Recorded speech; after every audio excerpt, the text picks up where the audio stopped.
సీతా స్వయంవరానికి సకల రాజ్యాల నుంచి రాజులు, మహారాజులు, చక్రవర్తులు ఇలా ఎందరూ వచ్చినా అమ్మవారి చూపు మాత్రం ఆ బాలరాముని మీదే ఉంది. ముందుకేగి విల్లెత్తబోయి బావురుమన్నారు వీరులు.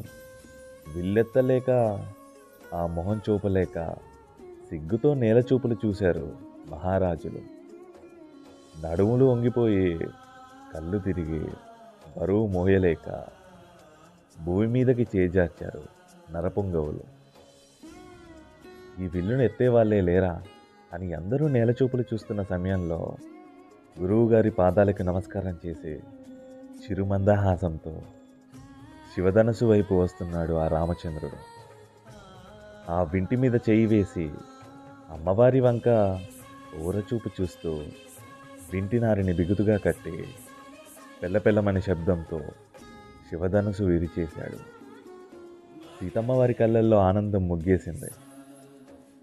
పుణ్యాత్ముడైన జనకుని వంశాన్ని తరింపజేసిన మైథిలి ఈనాడు దశరథుని కీర్తిని పెంచడానికి సిద్ధమైంది.